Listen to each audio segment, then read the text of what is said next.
This Monday.com ad was created by a team of people and AI agents. The agents wrote the copy and managed the timelines, while our human creative director made sure it all made sense. Easy. Create your own AI agent today on Monday.com. This episode of Voices for Justice is sponsored by Shopify. Starting a business is a big deal, but Shopify does make it easier. All the tools you need to launch are already included and ready from day one. You can easily use Shopify's templates to get a stunning site up and running fast. No coding experience needed. And you can also customize it to fit your brand specifically. Shopify checkout means more customers actually buy, and returning ones can do it in a single click. Having your checkout optimized at launch is huge. You put so much into this moment, it needs to be ready to go right away. And if you do have questions, Shopify has a built-in assistant sidekick ready to help build, troubleshoot, and keep moving. There's no shame in asking your sidekick exactly what to do. All you need is the idea. Shopify handles the rest. Start your free trial at shopify.com/justice. Start your free trial at shopify.com/justice. That's shopify.com/justice. Hey guys, I wanted to give you a quick update before we get into today's episode. I'm out of the office this week because I'm getting ready for something very special. You may remember Renee from season 1 of Voices for Justice. She grew up with me and Alyssa, and she's been my best friend for as long as I can remember. This month, she's getting married and I'm her maid of honor. So while I'm away, I didn't want to leave you without an episode. As many of you already know, in addition to Voices for Justice, I also co-host another show with Kourtney Nichole called The Final Hours. On that show, we discuss the final hours leading up to unsolved disappearances and murders. Today I'm dropping one of our episodes right here in the Voices for Justice feed, and it's one that stayed with me. In October 1981, 17-year-old Kurt Sova stepped outside of a Halloween party in Cleveland to get some air, while a friend ran back inside for their jackets.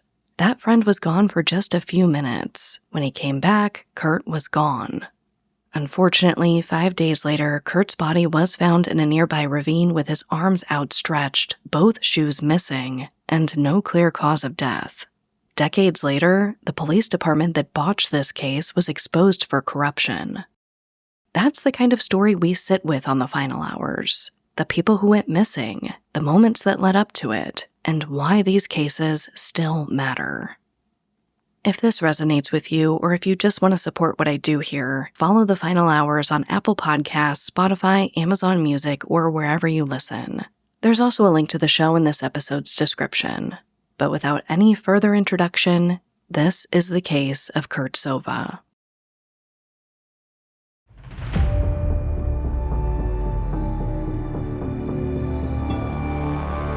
This is Crime House. It's October 1981. You're in a quaint little area called Slavic Village on the southeast side of Cleveland, Ohio.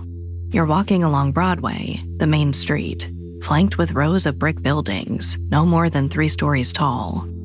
Among them is a Gothic-style church, small family-owned grocery stores and bakeries, and a tavern or two. But you come to a stop in front of a record shop.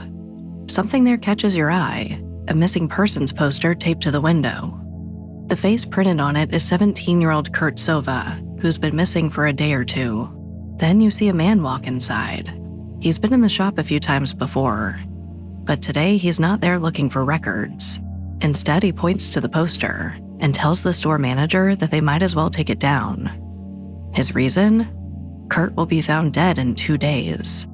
The manager's heard this guy say a lot of shocking things before, so she brushes this off like all the others. Until 3 days later. The manager arrives at the store to find a bouquet of flowers waiting for her. It has a note inside it that reads, "Roses are red, the sky is blue.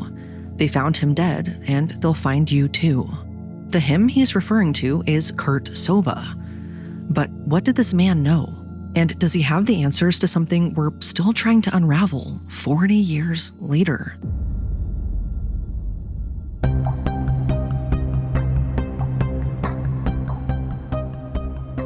Every year, over 500,000 people go missing, and that's just in the United States alone.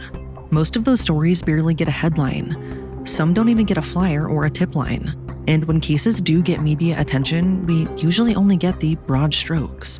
But for those of us who have lived these true crime cases, we know the devil's in the details. This is The Final Hours, a Crime House original powered by Pave Studios. I'm Sarah Turney. And I'm Kourtney Nichole. Every Monday, Sarah and I will be looking at the final hours of someone's disappearance, the small, seemingly mundane moments to see if there was anything hiding in plain sight. Looking back at all those last conversations, connections, and choices is critical, and it could be the key to unlocking it all. Each episode, I'll offer insight on what those close to the victim might have been going through. And Kourtney will use her expertise to give more context into the crime scene, the red flags, and the investigation itself. And we want to thank you for being a part of the Crime House community. Please rate, review, and follow the show. And for ad-free access to every episode, subscribe to Crime House Plus on Apple Podcasts. This week, we're discussing the disappearance of Kurt Eugene Sova. In October 1981, 17-year-old Kurt went to a party with a new crowd. After drinking heavily, Kurt stepped outside with a friend to get some fresh air. But in the few minutes it took his friend to run back inside for their coats, Kurt vanished. And whatever happened during that time is the key to solving this mystery. This episode of Voices for Justice is sponsored by Hers. Losing weight is one thing, but keeping it off is where it gets really frustrating. That's why Weight Loss by Hers now offers access to the FDA-approved Wegovy pill and the FDA-approved Wegovy pen. Wegovy is designed to help you lose weight and keep it off. If you're not familiar with Hers, everything is 100% online. They'll connect you with a licensed provider who will determine if treatment is even right for you. If prescribed, your medication is delivered right to your door. No insurance necessary. And it doesn't stop there. Weight Loss by Hers goes beyond medication by offering access to 24/7 messaging with your care team. And they have tons of in-app lifestyle and nutrition tips, like recipes, meal plans, fitness videos, sleep content, and more. If you're looking for a personalized treatment plan, I definitely recommend checking out Hers. Ready to reach your goals? Visit forhers.com/crime to get personalized, affordable care that gets you. That's forhers.com/crime. forhers.com/crime. Weight Loss by Hers is not available in all 50 states. Wegovy is the registered trademark of Novo Nordisk AS. To get started and learn more, including important safety information, Wegovy clinical study information, and restrictions, visit forhers.com. This episode of Voices for Justice is sponsored by Chewy. If you're a pet parent like me, you know about Chewy. And when they say that they have everything to keep your pet happy and healthy, they're not messing around. Chewy has over 100,000 products from all the brands my pets love at prices I love. They have food, treats, beds, you name it, they have it. And all of it gets shipped directly to your door within 1 to 2 days. Chewy also has top-tier 24/7 customer service. And if you or your pet don't love something, Chewy's 100% satisfaction guarantee lets you return it within a year, no questions asked. I've been shopping at Chewy for years, you guys. And while a lot of the country is celebrating summer, here in Phoenix we have to stay indoors more. Which means I have to get a little creative about wearing our emotional support puppies out. I just stocked up on a bunch of toys, puzzles, and things I can freeze to make sure that they have hours of enjoyment. For life with pets, there's Chewy. And right now you can save $20 on your first order and get free shipping by going to chewpanions.chewy.com/SarahETurney. That's chewpanions.chewy.com/SarahETurney to save $20 on your first order with free shipping. chewpanions.chewy.com/SarahETurney. Minimum purchase required. New customers only. Terms and conditions apply. See site for complete details.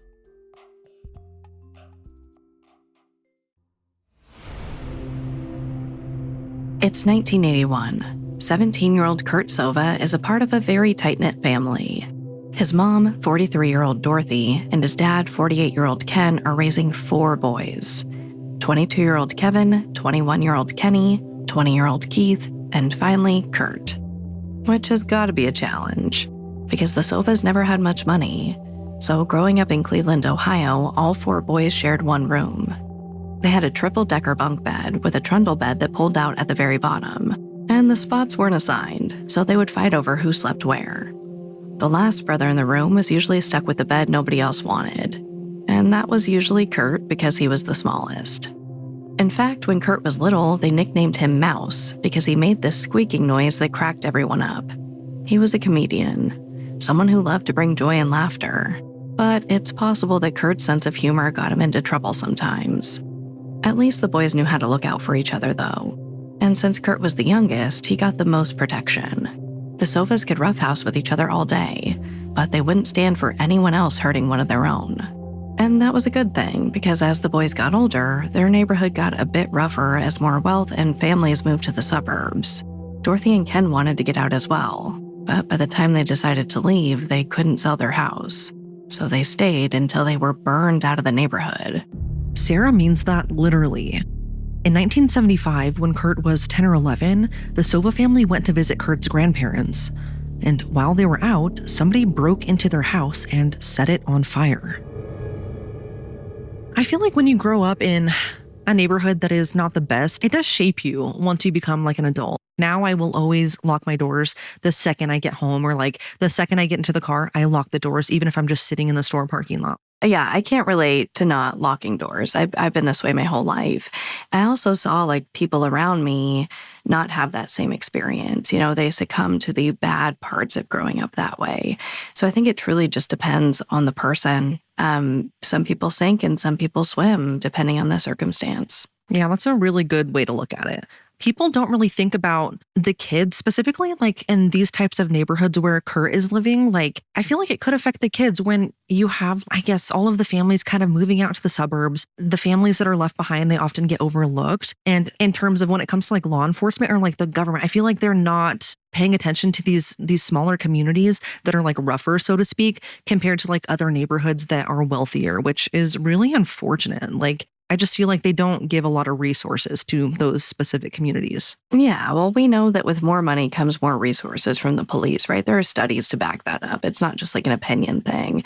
It's a matter of priority, unfortunately, for a lot of these departments. So I'm right there with you. It seems incredibly unfair, especially when we're talking about kids who don't really have a say in where they live. Yeah, they're just stuck there. And I feel like it's just really unfortunate.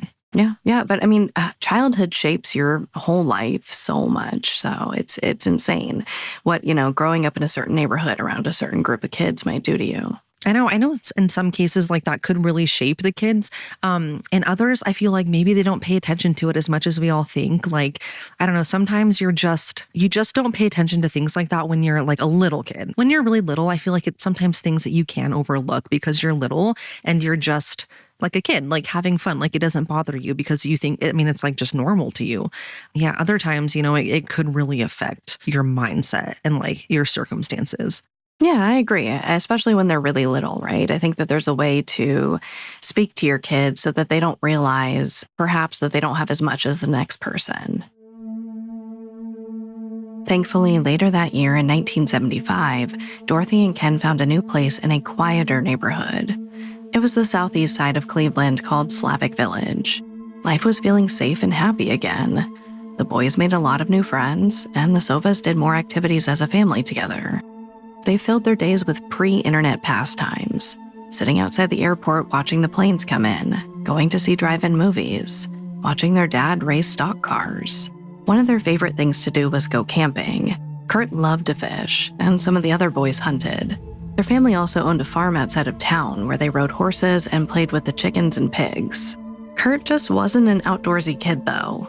He and Dorothy had a really close bond. She always thought of him as her baby. And even throughout his teens, he loved to keep her company on errands and shopping trips. That meant Dorothy kept a close eye on Kurt and pampered him, maybe a bit more than the rest. But that also meant he was kept on a tighter leash. Kurt wasn't allowed to go out very far on his own. But his two best friends lived within walking distance on the same street, John Miller and Danny Washington. They were so inseparable, the Sovas called them the Three Musketeers. But like a lot of kids do, Kurt started pushing boundaries and experimenting as he got older. Every once in a while, he smoked a joint or had a beer with his brothers. Sometimes he drank with his friends on the weekend, but it wasn't really his thing. He'd rather be fishing or at home playing guitar. Those were the things that really made him happy. Well, that and football. In the fall of 1981, 17-year-old Kurt started 11th grade at South High School. He was an above-average student. artistic and athletic, and he really wanted to play varsity football. But he couldn't try out for the team that year because of a knee injury, which meant he had a lot of time for other extracurricular activities. And his circle of friends started to expand and evolve. The Sovas no longer knew everyone Kurt was hanging out with, which wasn't exactly a problem until Friday, October 23rd, 1981. So this is where things take a turn. That day, Kurt makes the uncharacteristic decision to skip school. Instead, he goes to a liquor store and talks an adult into buying him Everclear, a 190 proof liquor that's since been banned in Ohio. Kurt spends the afternoon drinking at a girl's place, not his old pals, Danny or John, someone new. That evening, Kurt plans on heading to a carnival, but instead, he joins a high school friend named Samuel C. Carroll for a Halloween party. I just want to pause here to say, it's always these last-minute change of plans that stick with me. I can't help but wonder if we would even be talking about this case today had Kurt just stuck to his original idea to go to the carnival. Sarah, I feel the exact same way. But whatever Kurt was expecting to get into that night, I don't think he was anticipating what came next. See, the party is less than 2 miles from Kurt's house at a duplex in suburban Newburgh Heights. Sam knows the host, Debbie Sams, who shares the upstairs unit with her brother Clayton and another female roommate.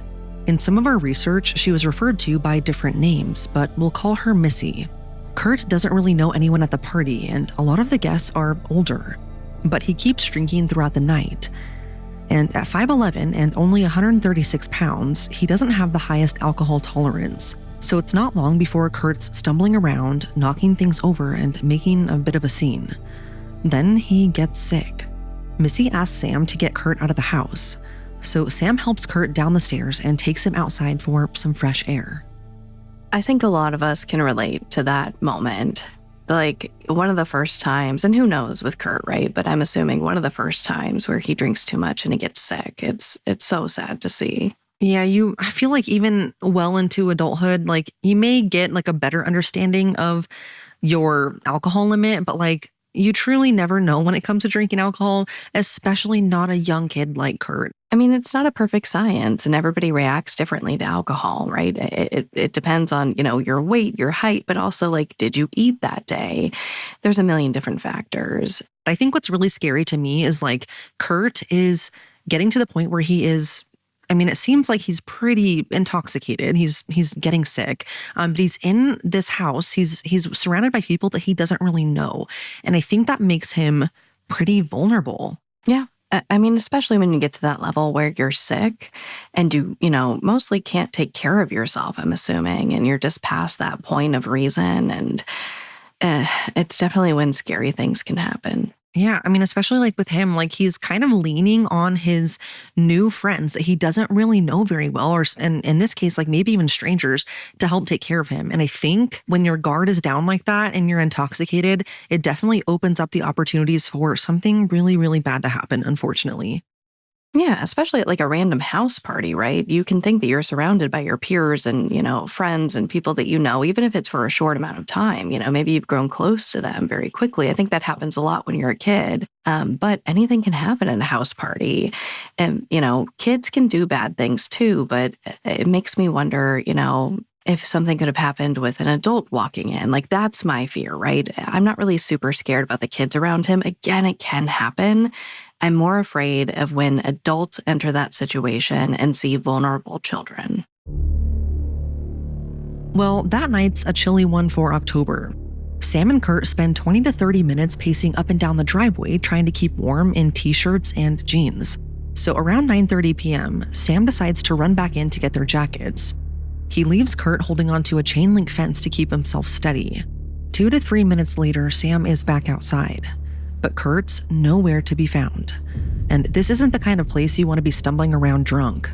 Debbie and Clayton live on a main road at the edge of a small residential area surrounded by businesses and industrial sites. So Sam goes off in search of his friend to make sure Kurt is okay. He works his way up and down nearby streets looking for Kurt, eventually coming to a parking lot at a nearby J.L. Goodman furniture warehouse, just a block away from the party. When he can't find his missing friend anywhere, Sam assumes Kurt found a way home. In fact, Kurt disappeared so fast that Sam thinks someone must have picked him up in a car. So he goes back to the party. What he doesn't realize is he might have been one of the last people to see him alive.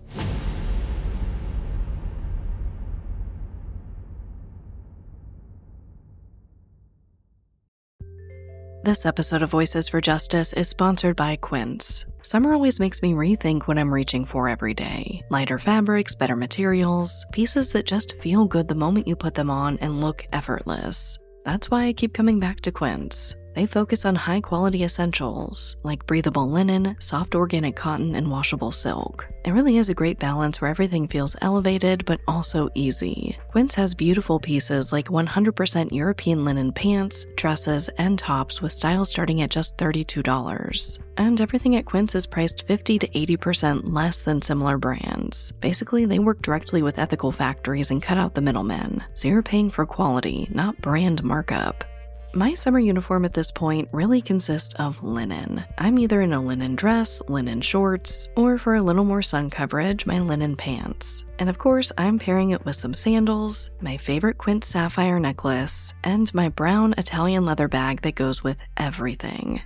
Elevate your summer wardrobe. Go to quince.com/justice for free shipping on your order and 365-day returns. Now available in Canada too. That's QUINCE.com/justice for free shipping and 365-day returns. Quince.com/justice. This episode of Voices for Justice is sponsored by BetterHelp.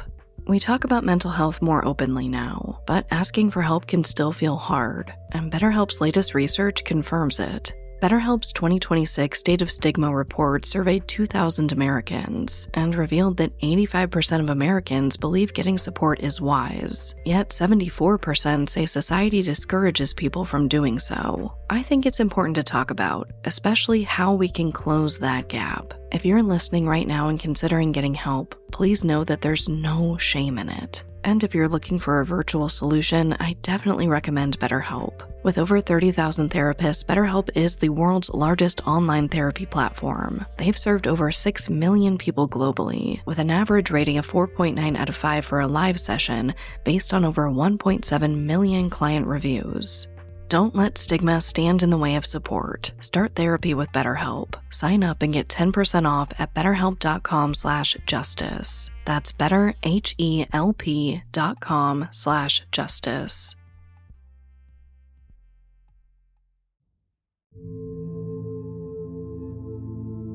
It's Saturday, October 24th, 1981. Kurt's brothers wake up that morning and realize he still hasn't made it home from the night before. The Sovas don't panic at first, but Dorothy's concerned.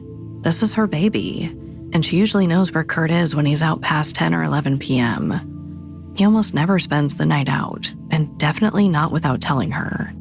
Plus, you have to remember that this is a time long before cell phones, so she can't just call him. Instead, the family starts by calling Kurt's best friends, Danny and John. But neither of them know where Kurt is. Ken searches the neighborhood for any place he thinks his son might be, but he doesn't find a trace of Kurt. Now, all of the Sovas are panicking. Dorothy tries to file a missing persons report that afternoon, but for one reason or another, the police won't take one until the next day. Kourtney and I have said it once, and we'll say it 100 times more. Nobody should ever have to wait to file a missing persons report. But the Newburgh Heights police have their own set of issues, which we'll get into soon. In the meantime, a small army of the Sovas' friends and family keep searching. They break up into teams and spread out across the area. They look through alleys, ravines, schoolyards, and dumpsters. They ask every person they pass if they've seen Kurt. Then the following day, on Sunday, October 25th, Dorothy and Ken go back to the police and finally register Kurt as a missing person. Kurt's older brothers print flyers with his picture and information. They put them up on stores and utility poles all over the neighborhood. And their efforts pay off. That afternoon, a neighbor tells Dorothy about the Halloween party in Newburgh Heights on Friday night. She even gives her the address, so Dorothy's sons go with her to the duplex on Harvard Ave. But when Missy answers the door, she says that she doesn't know anything about a party. So Dorothy asks for Debbie, the one who threw it, but Missy tells her Debbie is not home. Dorothy tells Missy to have Debbie call her when she gets back, and Debbie does call Dorothy later that day, but she also denies having a party. It's strange for sure, but there's not much Dorothy can do about it at the moment. But she is determined to do everything she can, especially since the police don't seem to be putting much effort into finding Kurt, even though he's been missing for 2 days at this point. So Dorothy continues to spearhead her own investigation. She gets connected to a pizza delivery man who says the people at the duplex are definitely lying. He delivered pizzas to a party there Friday night. That's when Dorothy confronts Debbie again. This time she gets half of the truth. Debbie admits, okay, yes, they did have a party, but she says Kurt wasn't there until Debbie presses harder. Finally, she admits Kurt was there, along with a dozen other people. Debbie tells Dorothy that Kurt had been drinking a lot, which surprises Debbie because Kurt isn't usually much of a drinker. After this conversation, Dorothy connects with Sam, the friend Kurt went to the party with. He confirms that Kurt was drinking and tells Dorothy how Kurt got sick. Sam took Kurt outside to get some fresh air, but left him alone for a few minutes to grab their coats. And when he came back, Kurt had disappeared. This is when Dorothy becomes hysterical. She's sure something happened to Kurt at the party or on his way home from it, but she has no idea just how bad things are about to get. After finding out about the party, the Sovas visit the duplex several more times, to the point where it could be considered harassment. Dorothy even admits it herself. Eventually, though, the people who threw the party call the cops to complain. Newburgh Heights Police Chief James F. Lucas, who still isn't looking for Kurt, mind you, orders the Sovas to stay away from the duplex. At least the family gets Kurt's jean jacket back from the duplex, though there aren't any clues inside of it. But on Wednesday, October 28, 1981, 5 days after Kurt's disappearance, Debbie reaches out to Dorothy unprovoked. It's really early when she calls the Sova house, around 3:30 a.m. That's when Debbie tells Dorothy someone is sleeping in her basement, and it might be Kurt. Now Dorothy is confused. Why is Debbie calling to offer up this information after lying to her so many times before? Dorothy doesn't know whether or not to believe her. But Kurt's dad Ken and his 3 sons all get out of bed and go down to the Newburgh Heights duplex. They literally kick in the door, go down to the basement, and they find a cot. It looks like somebody was just sleeping in it, but now it's empty, and so is the rest of the basement. I don't blame Dorothy. Do you blame Dorothy? I don't blame her for a second. I don't blame her at all, and I feel like it's a little bit ridiculous that the cops were called on her and they told her to stay away from the duplex.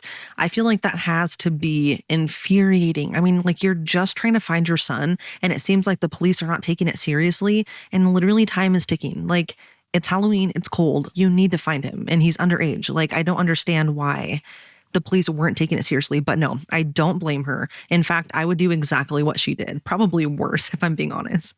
Right? Like, then come arrest me. Come arrest me. I'll catch a charge for that any day.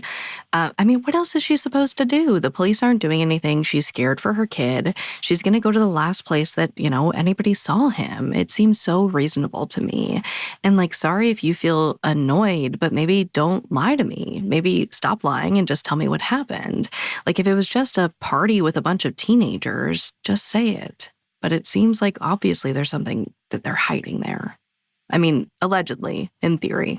Yeah, I feel like on one hand, maybe they're just scared that they were all drinking so much and like maybe minors were involved, and like, I get it. But when somebody is legit missing, like, it's time to put away those fears. Like, there's definitely bigger problems to assess rather than you drinking or throwing a party where there's alcohol where there, it shouldn't be. And I think it's time to put those differences aside and just agree that like the main focus should be finding Kurt. And I love reading about how, anytime there was like some sort of a lead, the dad and all of his sons go together. Like, it's not an ideal situation, but like, for some reason that really makes me happy. Like, they all stuck together because they're just trying to find their little brother. That makes me emotional, honestly, thinking about that, like them rallying together. I know, and it's so unfair. Like, I get if a teenager's like, no, we didn't have a party. There was no drinking on these premises, ma'am. You know what I mean? Like, that makes sense to me. But the going back and forth, and then Kurt wasn't here, and then, oh, there might be somebody sleeping in my basement, that crosses a different line, I think, other than somebody trying to just like hide drinking. That's true. Like it's just it's a weird thing to lie about, especially at 3:30 in the morning. Like if you think it might be Kurt, why didn't you go to the police maybe? Like, he is reported missing at this point. So like that's weird to me. Yeah, call the police. Don't call the lady that you called the police on for harassing you. Exactly, because like how is she supposed to believe you? Like when you've lied so many times in the past. But I mean, this family did all the right things. All the right things. You can definitely tell by their actions how close they are and how much they love Kurt and just want to find him. Yeah. Oh, it's so heartbreaking. All right, Sarah. Well, let's skip ahead a few hours to about 5:30 p.m. that day, October 28th. While 3 young boys are out playing, they cut behind the J.L. Goodman warehouse on Harvard Avenue in Newburgh Heights, the same place where Sam checked the parking lot right after Kurt disappeared. The boys head through some neighboring steel yards and pass through a ravine near a waste and recycling center. And there, they stumble upon something they will never forget: a dead body partially submerged in a puddle of water. It's a young man dressed in a yellow t-shirt and jeans with no shoes. He's laid out like he's been crucified, face up with arms outstretched, head tilted to one side, one knee slightly bent, with one foot placed on top of the other. The boys run to tell a workman who notifies the police. So the cops search the area, which is just 4 blocks away from where the party was. They find a left tennis shoe wedged in a pile of rocks 12 feet away from the body, but they never find the matching right shoe. At first, the Newburgh Heights police suspect foul play. A lot of people pass through that area, like workers and playing kids. So lead investigator Lieutenant Robert Karras thinks whoever left the body knew that. They wanted the victim to be found. The body is taken to the Cuyahoga County Coroner's Office. After several hours, Dorothy and Ken are called in to identify their son. And they confirm it. This is Kurt. He has a bruise on one cheek and several more on his shins. He has a few nicks and scratches on his body, but there are no other signs of injury. And here's where things get more complicated. According to the autopsy, Kurt's body was found no more than a day and a half after his death. But by this point, Kurt's been missing for 5 days, which means he was alive for at least 3 days after he disappeared from the party. What the autopsy can't tell us is where Kurt was during that time, or how he ended up in the ravine. With no obvious cause of death, the coroner uses the process of elimination. Kurt hadn't been beaten or injured. His blood alcohol level was 0.11, which is not nearly high enough to be fatal, but it does mean he drank between the party and his death. He didn't have any hard drugs in his system, and he didn't have any illnesses. With nothing left to point to, the coroner labels the cause of death as instantaneous physiologic death and rules it probably accidental. They essentially told Dorothy that Kurt died of something like SIDS, but SIDS is sudden infant death syndrome. It's when a child under 1 year dies suddenly and unexpectedly. There's no known cause, but people suspect brain development, genetics, and environment may be factors. It really doesn't happen to 17-year-olds. This case, it's really easy to go down the rabbit hole because where was he from the minute he disappeared to when he died? Because there's a gap between like when he disappeared where he was still alive. My thought process is he was really close with his family. He was the baby of the family. He, was super responsible in the sense that he would always tell his mom where he was. He wouldn't just kind of like stay out. Like that doesn't seem very normal. So it just makes me wonder what happened to him in that period of time, and was something physically making him not, I guess, be able to go home. Yeah, nothing about this makes me believe that he left voluntarily and stayed away for a few days before whatever happened to him happened and he passed away. It seems, unfortunately, very likely that somebody had him, if you will. It just can't be easy. Like for the family, you finally have some sort of answer. It's not the answer anybody wants because he was found deceased. It's almost worse in the sense because there was time that he was missing but alive. And I feel like that certain aspect is like, it's just really hard. It's like a really hard pill to swallow because like what happened? It does not seem like this was an accident. He was hanging out with people that were unfamiliar to him and his family. He literally vanished like in a split second before his friend came out. It just doesn't look good. Like it does not look like this was an accident. And I feel like the explanation that he died of something like SIDS, I just feel like that doesn't sound right. Like I know I'm not a professional, but that does not sound right to me. No, it doesn't. And that would drive me insane to be told that, to be honest. It's almost in a certain way worse than having no answers and them just saying it's like inconclusive. They're like, no, he actually had this mysterious disease that looks very similar to SIDS, which is also very mysterious. And we don't exactly know how that happens either, but that's what we think happened. It feels like it would have been more accurate. And again, like you, I'm not a professional, right? But perhaps more accurate and kind to just leave it as like inconclusive, because I feel like that's pretty much what it says anyway. Yeah, it's kind of like another slap in the face to the family. Like they already did not take the case seriously and missed critical time. Like we always say, in any missing persons case, like the first few hours are so critical, but especially in this case, because we know that he was alive for a period of time after he went missing. I have to always wonder if authorities had just taken the case a little bit more seriously right off the bat and not just left it to the family, if this outcome would have been different. Yeah. I mean, this is why I think both of us will always scream, like, stop saying that missing kids are just out partying and they'll be back, right? And you can argue all day that this is the time before cell phones, but we have to remember that payphones also existed. And something like bumming I don't know what it was in the 70s, a quarter or a dime or whatever to make a phone call, like that was very easy to do. So yeah, he didn't have a cell phone in his hand, but there was a payphone on every corner. Like, let's be so real. And it was, a little bit surprising to me to find out that his blood alcohol level is 0.11, where it's not like, I mean, it's a lot, but it's like not enough to be fatal, like to contribute to his death. That was surprising to me, with the way everyone at the party was kind of painting him as like this overly intoxicated kid. Like he was super sick, like drinking so much, which I don't know. The facts, it doesn't really look like that. I don't feel like that would have contributed to his death. And then you have like the facts of his shoes not being on, the crucifixion position of his body. Like that really sticks out to me as like, okay, something's not right. And I feel like it's weird the police didn't bring more attention to that. Yeah, and especially in the 70s, right? This is a time where they're kind of have this heightened awareness of these types of things. And there was a lot of panic around possible, religious crucifixions or whatever you want to call it, right? Kind of satanic panic in a certain way. So yeah, for them to look at this and be like, yeah, we don't know, but it seems like, it was possibly something just natural and, move on with your life. And I know they didn't say that, but that's what it feels like. The fact that they don't think it's strange, or at least they're not conveying that as far as we know. The fact that the coroner can't come up with a concrete explanation for Kurt's death only frustrates the family more. But Dorothy and Ken do know one thing for sure. 24 hours before Kurt's body was found, it wasn't in that ravine. They're sure of that because Ken searched there carefully the day before. He would have recognized his son's bright yellow t-shirt against the landscape, so he suspects that someone dumped his body on Tuesday evening. Dorothy has her own theory. She thinks Kurt was in the cot in the basement of the duplex, but he was already dead. And before the Sova men got there, the people responsible panicked and then dumped his body in the ravine. She wonders if any of those people were with him when he died, or if they found his body after the fact. Either way, she believes they moved his body because they didn't want to get caught with it, and the people who threw the party were somehow involved.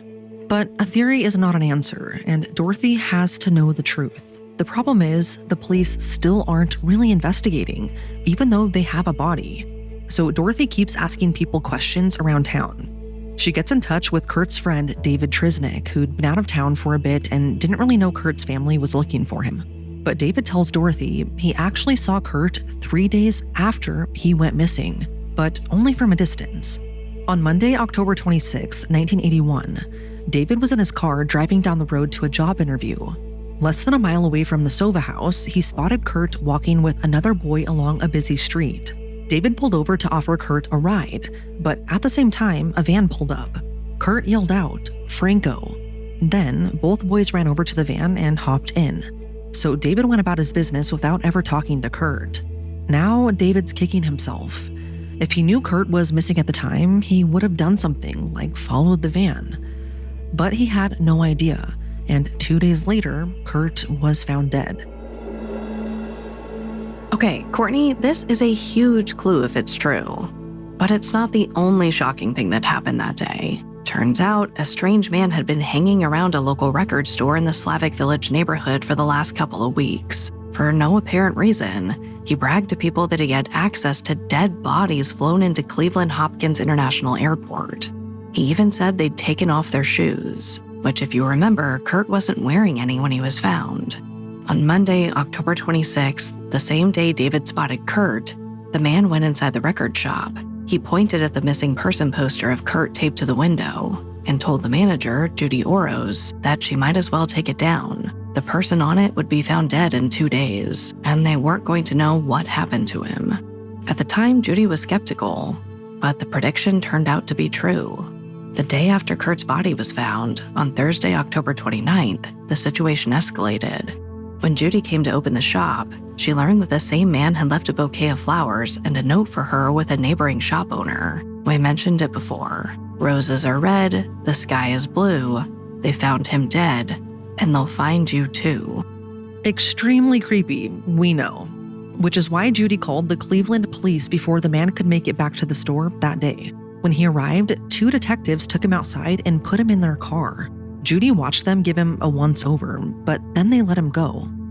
They told Judy he was, quote, just some wacko from Detroit, end quote. After that, Judy never saw him again. But this isn't the only place the police dropped the ball. The Newburgh Heights PF didn't question anyone, really. Nobody took photos of Kurt's body at the crime scene. Nobody searched the duplex on Harvard Avenue where Kurt was last seen alive. Nobody took witness statements from anyone who was with Kurt the night he disappeared. It was a complete disaster. I mean, to say the least, especially because 3 months after Kurt died, on February 1st, 1982, the police discover another body.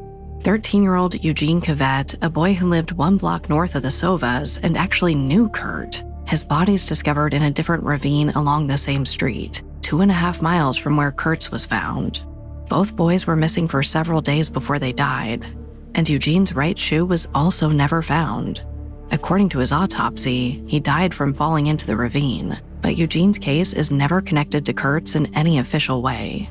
This is so frustrating because to you and I, Sarah, the connection between Kurt and Eugene feels so obvious, and yet there's no real effort to put the pieces together. It actually takes another year before a meaningful tip comes in, and it's a by-chance encounter with Ken Sova. One day, Kurt's dad runs into a woman named Angeline Reddix. She lives between the party duplex and the location where Kurt's body was found. She tells Ken, around the time that Kurt went missing, she looked out her window and saw 2 young men dragging what seemed to be an unconscious teenage boy down the alley.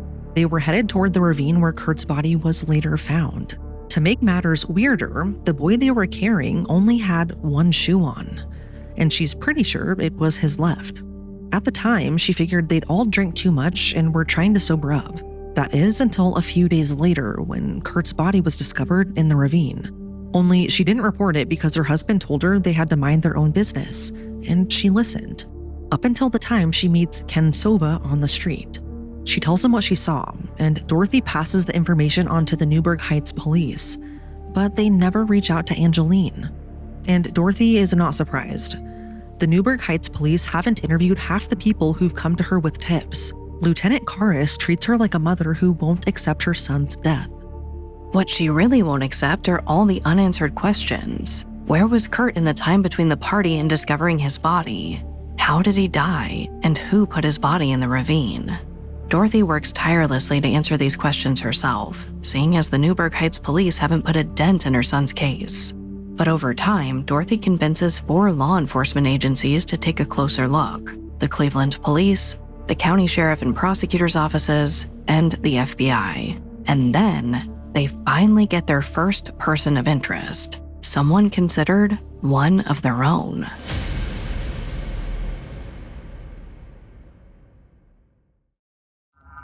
Such an ordinary thing, to walk home from high school. Her name was Mickey Costanzo, just 16.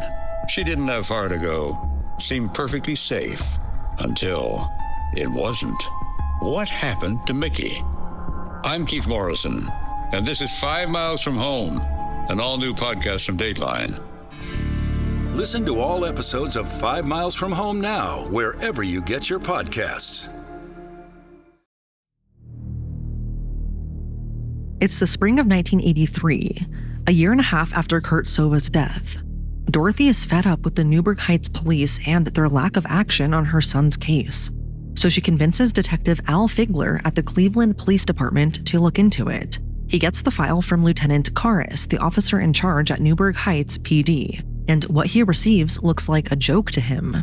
It doesn't even qualify as basic detective work, just a manila folder with 3 or 4 pieces of paper and 4 Polaroids. Al spends the next 8 years working on the case, but he can't undo the mess that was made of the investigation. This is unacceptable. Completely unacceptable. What do you mean? What do you mean that the folder only had these few items in there? I'll never understand it. Like, why be a detective if this is the work you're going to do?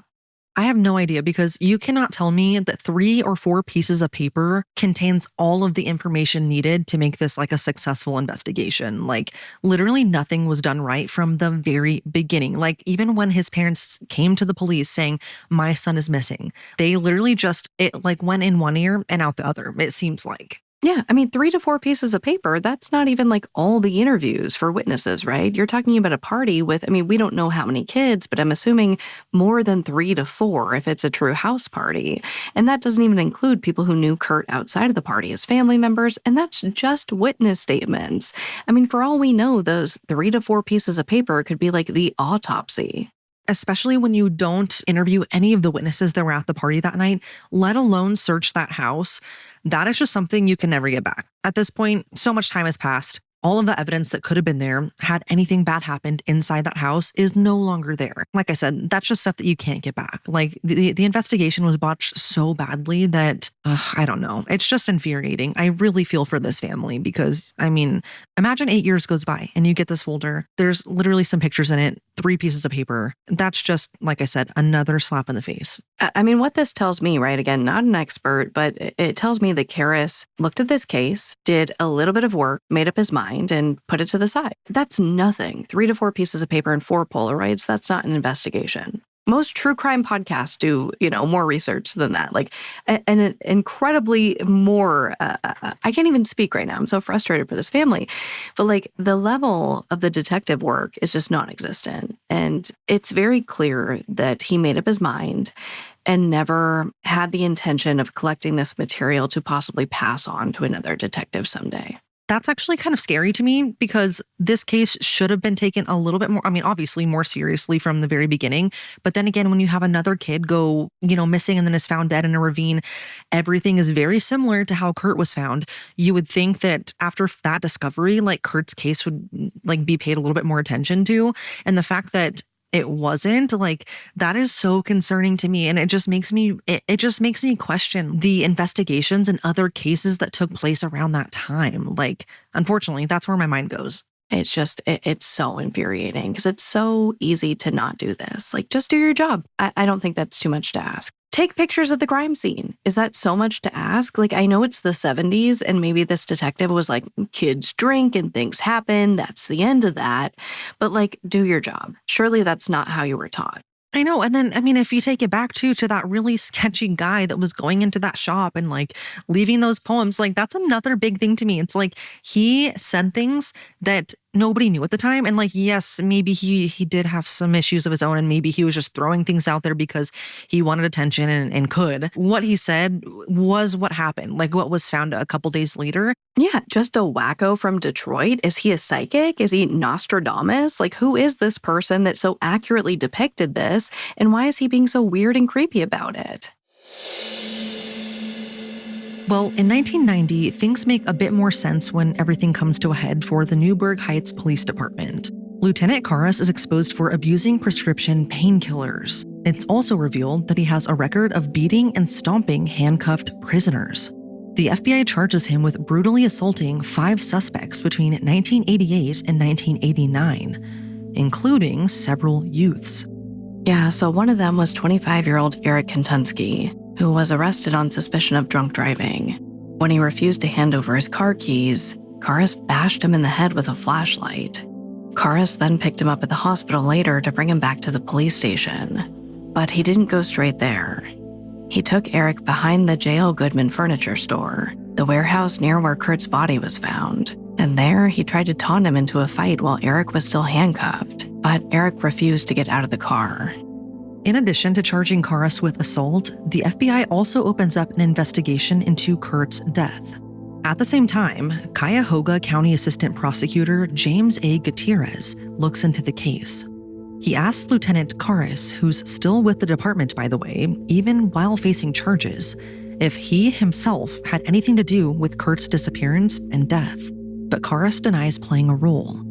Assistant Prosecutor Gutierrez doesn't leave it there though. He calls the initial investigation done by the Newburgh Heights PD a joke, as well as non-existent and unbelievable. He says if he had been made aware of it earlier, he would have indicted the officers involved for dereliction of duty, meaning they didn't even try to do their jobs.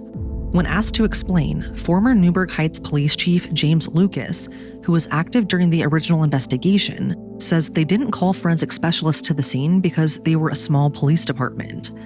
They didn't have any, but they also could have gotten specialists to come out from Cleveland. In fact, Dorothy says the Cleveland Police Department offered to help with the case immediately after Kurt's body was found, but Newburgh Heights declined. When asked why his officers didn't obtain a search warrant for the party house where Kurt was last seen alive, Lucas said they had no reason to search it. The whole investigation was a nightmare, but at least karma comes for Karas in 1990. He's convicted on 76 counts of aggravated drug trafficking and illegal processing of drug documents. In August 1990, Police Chief Lucas is permanently banned from law enforcement for helping get bogus police credentials for a dispatcher. And this isn't his first offense. In 1984, he pleaded guilty to dereliction of duty for allowing gambling at a party. He was working it as a security guard while off duty for some extra cash. And on Wednesday, January 2nd, 1991, Karas is sentenced to 6 to 15 years in prison. He's on unpaid leave, but he still doesn't get fired from the Newburgh Heights Police Department until 6 weeks after his prison sentence begins. I'm just going to be fully honest. It's very rare to see this level of nothingness done in a police department, at least like in the cases that I've covered over the past 5-6 years. I feel like this is up there with washing your hands and like turning a cheek, like to not paying attention. I feel like this is just insane to me. Yeah, well, I mean, it seems like corruption was coming from the top, right? And it seemed like the type of department where these detectives, these officers could do whatever they wanted. Especially Karas. And like that is so suspicious to me that he literally beat up another suspect behind the same area, like the same warehouse near where Kurt's body was found. That is really suspicious to me. And it honestly just makes me question, like, does that have anything to do with Kurt going missing? Like, what did he see? What did he do? What is he hiding? Yeah, it's a fair question. I mean, maybe Kurt left the party, he was drunk, and then he got picked up by the cops. It's not the craziest theory, you know what I mean? Like, people throw out crazy theories in true crime all the time, and that seems pretty likely, allegedly. That definitely could have been a scenario. Like, he was outside alone waiting for his friend to come back out with his jacket. You know, leaning up against the fence, sick, drinking a little bit. Yeah, like he's underage. Like he shouldn't have been drinking. Maybe the Officer Karas comes by, sees him, picks him up. Something escalates. Maybe Kurt says something that makes him mad. Like we all know we cannot trust Karas. It's very clear he has a temper. He's beaten up so many other people before. Like this is definitely a logical thing that could have happened. But it is weird to me that his body wasn't found sooner. Like the family searched in that specific spot and he wasn't there just the night before he was found. So that's confusing to me. Yeah, and then you have the sighting of him. There's a lot of different factors here that just seem really weird. And I don't know how to put all those pieces together. But I will say, we kind of like admired them at the beginning as well. But I feel like if Dorothy did not step in and push as hard as she has for her son, her baby, you know, I don't think Kurt's case would have gotten taken to the next step. I'm very thankful that karma came for Officer Karas and he did get exposed and sentenced and eventually fired. I feel like he should have been fired way sooner than what he was. So I'm thankful that for that happening. But I really don't think if it wasn't for Dorothy, I don't think Kurt's case would have eventually gone on to get the attention that it deserved. Yeah, I mean, the squeaky wheel gets the grease. And I always say it, like, you are always going to be your loved one's best advocate. And Dorothy's the perfect example of that. Unfortunately, that justice against the Newburgh Heights PD doesn't mean a happy ending for the Sova family. By September 2017, 36 years since Kurt died, 58-year-old Kevin is the only family member still alive. Without resources for counseling and support groups, all the brothers struggled with vices and addictions after what happened to Kurt, meaning Kurt wasn't the only victim of this crime. His whole family suffered. His father Ken died in 2001 at the age of 68. Their second youngest brother Keith died in June 2014 at the age of 52. 6 months later, in December 2014, their mother Dorothy died of an aneurysm at 76. 3 years after that, on Monday, September 4th, 2017, 57-year-old Kenny died of an overdose. He was still living in the home in Slavic Village at the time, the same place they lived when Kurt disappeared. Kenny's body was in the house for 10 days before he was discovered. The last surviving brother, Kevin, takes several boxes of documents, news clippings, and notes Dorothy kept on Kurt's case from the house. About 2 years later, in 2019, Kevin gets a call from John Majoy, who took over as Newburgh Heights Chief of Police in 2013. He's asking about Kurt. Kevin goes to see him and brings some of Dorothy's boxes, which is extremely helpful because Majoy wants to discuss reopening Kurt's case. In November 2019, the Newburgh Heights Police Department makes it official. They announce the reopening of Kurt's case and that they are partnering with Tiffin, an Ohio university about 90 miles west of Cleveland. They put in thousands of hours of work traveling across 3 states to interview witnesses and give polygraphs. In February 2020, members of the Newburgh Police Department, Tiffin University, and Kevin Sova all go to a CrimeCon event called CrowdSolve. There, they share information on Kurt's case with 300 participants who try to help them make breakthroughs. If they've uncovered new information, they haven't shared it with the public. I think it's important to remember that, part of the reason why I think both of us, right, are so outraged at Karis is that because these things become generational. As amazing as it is that Kevin picked everything up and he ran with it and he's, helping solve his brother's case, he should never have to do that in the first place. Something I always say is the crime does not just end with the victim. It doesn't just affect the victim. As we've seen, especially in this case, it literally affects everyone surrounding the victim. In this case, his entire family. They all had to live without Kurt, and it all took a toll on them in some way or another. If I'm trying to look at the bright side, I'm really, really happy that, they're attending a CrimeCon event. A whole university is coming together just to help hopefully solve Kurt's case. And I feel like that is heartwarming because I feel it's probably just reassurance to him that nobody has forgotten about his brother, even after all these years. Yeah, well, and I do think that these CrowdSolve events can be really beneficial. I think part of the beauty of, true crime in general and so many people looking at these cases is that everybody has a different lens. Everybody has different experience. They have different education. And when these cases, are this old, what harm can it do? Let's open it up. Let's let everybody take a look and see what they think. I think it's a really beautiful thing. And I've certainly seen some things come of CrowdSolve events like this. So shout out to Kevin. And I also think it's really interesting that this university is kind of taking on Kurt's case. These students kind of have a rare opportunity to go back in time and basically just conduct the investigation themselves because there clearly was never an actual investigation. Kurt's case is definitely a unique one for these students because they really can take it all the way back. I don't know, and hopefully find some sort of answer. Nothing was done for Kurt, and now all of these people are coming together from all over the world to try and help solve this. And I think that is just a beautiful thing to see. Yeah. There's so much comfort in knowing that people outside of your immediate circle care about your loved one and that they want to see their case solved. There's so much peace in that too. And I know for me personally, right, the true crime community makes me feel so supported. And I hope that Kevin feels the same way. Kurt's case is still open, but it's once again cold. Many people have tried, but so far, nobody's been able to recover from the initial, terribly mishandled investigation.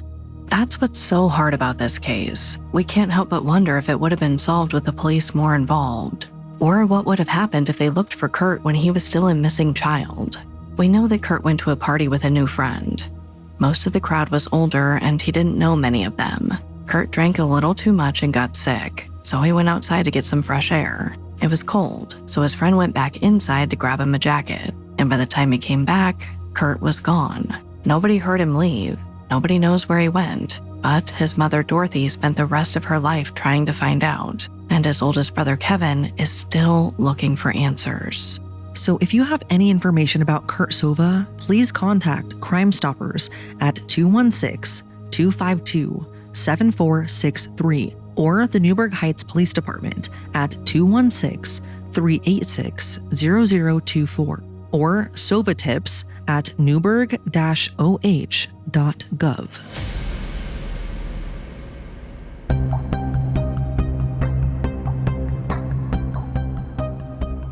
Thank you for listening to The Final Hours. If you have any other details about Kurt Sova's case, please share it with us on social media.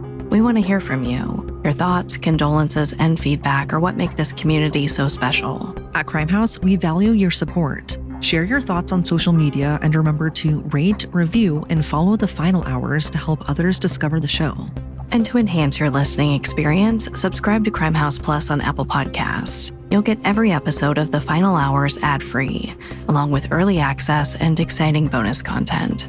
The Final Hours is hosted by Sarah Turney and me, Kourtney Nichole, and is a Crime House original powered by Pave Studios. This episode is brought to life by the Final Hours team: Max Cutler, Ron Shapiro, Alex Benedon, Lori Marinelli, Natalie Pertsovsky, Alyssa Fox, Dana Brazil Solovey, Andrew Rosenblum, and Russell Nash.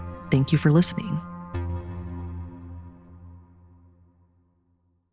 Thank you for listening. If Kurt's story stayed with you, there are so many more like it on The Final Hours.